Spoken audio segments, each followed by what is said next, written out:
નમસ્કાર દોસ્તો, કેમ છો? આજે આપણે સુરણનું શાક બનાવવાના છીએ અને ચલતે ચલતેમાં ગટ્સ એટલે કે આંતરિક હિંમત વિશે સરસ સમજણ આપી છે, તો અંત સુધી અચૂક જોશો. આજે પુણ્યાધામ પધાર્યા છીએ. સુનૈનાના ઘરે પાછળ વાડામાં સુરણની કેટલીક ગાંઠો છે જે કાઢી લેવી પડે તેમ છે. ચંદ્રકાંત ગાંઠો ખોદીને કાઢી રહ્યા છે. સુનૈના એની માટી સાફ કરે છે.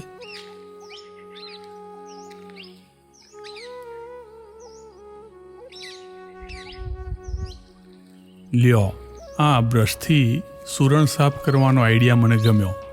આવતીકાલે આ તાજા સુરણનું શાક બનાવીશું.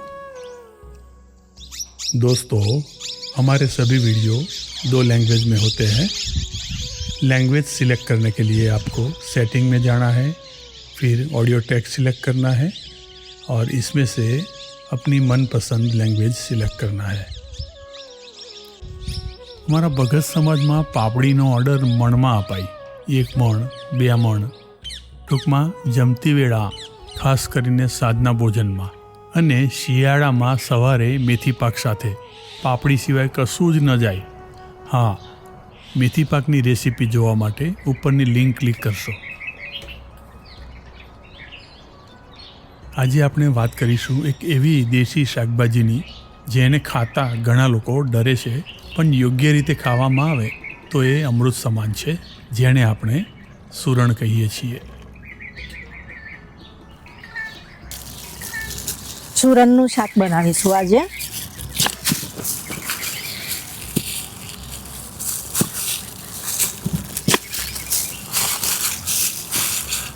સુરણ હાથમાં ચટકતું હોય છે, માટે આ મોજા પહેરીને હું કાપું છું.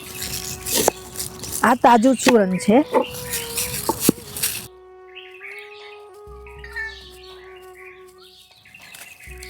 સુરણ પાચન શક્તિ વધારે છે. સુરણમાં ફાઇબર વધારે હોય છે, જે કબજિયાત દૂર કરે છે અને આંતરડાને સાફ રાખે છે.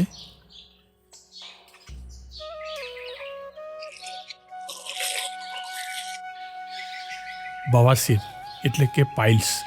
આયુર્વેદ મુજબ યોગ્ય માત્રામાં લેવાયેલું સુરણ બવાસીર એટલે કે પાઇલ્સમાં રાહત આપે છે.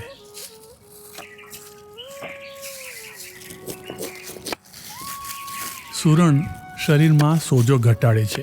સુરણ પ્રાકૃતિક એન્ટી ઇન્ફ્લેમેટરી ગુણ ધરાવે છે, જે સાંધાના દુખાવા અને સોજામાં મદદરૂપ છે. સુરણ લોહીની શુદ્ધિ કરે છે. તે રક્તને શુદ્ધ રાખવામાં અને સ્કિન સમસ્યાઓ ઘટાડવામાં મદદ કરે છે. સુરણ આપણને ઉર્જા પણ આપે છે, શરીરને ગરમ તાસીર આપે છે અને ઠંડીમાં શક્તિ વધારવામાં મદદ કરે છે. સુરણને બાફી લઈએ.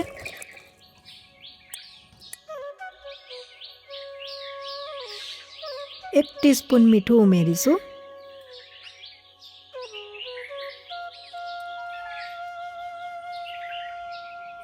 અને થોડો લીંબુ રસ ઉમેરીશું. થોડી હળદર ઉમેરીએ. કઈ સ્થિતિમાં સુરણ નહીં ખાવું એ બી જાણવું જરૂરી છે. સુરણ શરીરમાં વધુ ગરમી ઉત્પન્ન કરે છે, તેથી ગર્ભાવસ્થામાં ટાળવું. જો શરીરમાં વધુ પિત્ત, એસિડિટી, મોઢામાં છાલા કે ચામડીમાં ખંજવાળ રહેતી હોય તો સુરણ ન ખાવું. કાચું અથવા અડધું પાકેલું સુરણ ખાવાથી ગળામાં ખંજવાળ, એલર્જી કે ઝેર જેવી અસર થઈ શકે છે. સુરણ સરસ બફાઈ ગયું છે. બાળકો અને વૃદ્ધો માટે વધુ માત્રામાં નહીં ખાવું. અને સુરણ ખાવા માટે મહત્વપૂર્ણ સૂચન: સુરણ હંમેશા આંબલી, લીંબુ, આમચૂર પાવડર કે દહીં સાથે રાંધવું. બીજું, સુરણ સારી રીતે બાફેલું અથવા શેકેલું જ ખાવું. અધકચરું સુરણ પણ નહીં ખાવું. થોડું આદું વાટી લઈએ. સુરણનું શાક આપણે ઘીમાં બનાવીએ છીએ.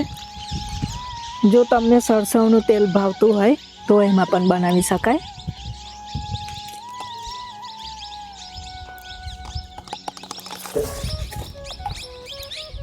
શાકનો વઘાર કરી લઈએ. આપણે એમાં 3 નંગ એલાયચી અને 3 નંગ લવિંગ ઉમેરીશું. 1 ચમચી જીરું ઉમેરીએ.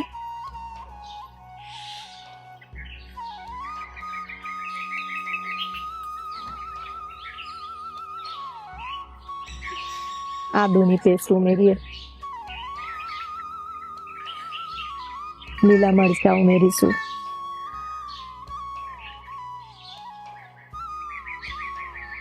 અહીંયા 2 નંગ આપણે સબ્જી પત્તા ઉમેરીએ છીએ.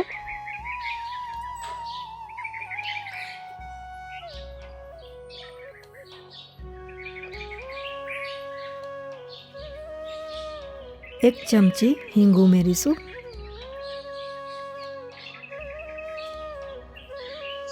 અડધી ચમચી હળદર ઉમેરીએ.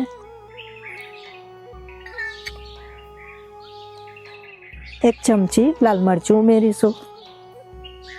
1 કપ દહીંને ફેટીને ઉમેરી દઈએ અને સતત હલાવતા રહીશું.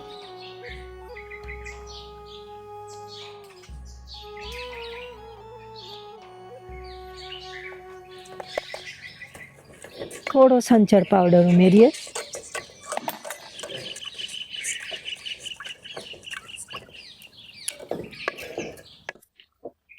તમારે દહીં ના વાપરવું હોય તો ટામેટાની પ્યુરી વાપરવી. 1.5 ચમચી ધાણા જીરું પાવડર ઉમેરીએ.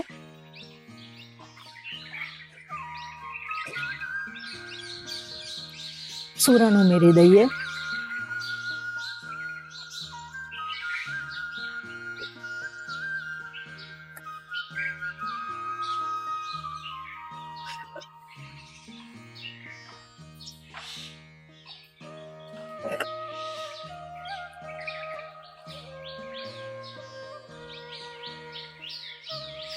આપણે બાફેલું સૂરણ ઉમેર્યું છે તો એને મસાલા ચડતા સુધી 2 મિનિટ જેટલું ઢાંકીને રાખીશું.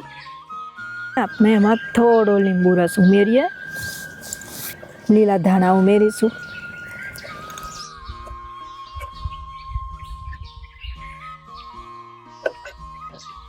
સૂરણનું શાક તૈયાર થઈ ગયું છે. એને નીચે ઉતારી લઈશું.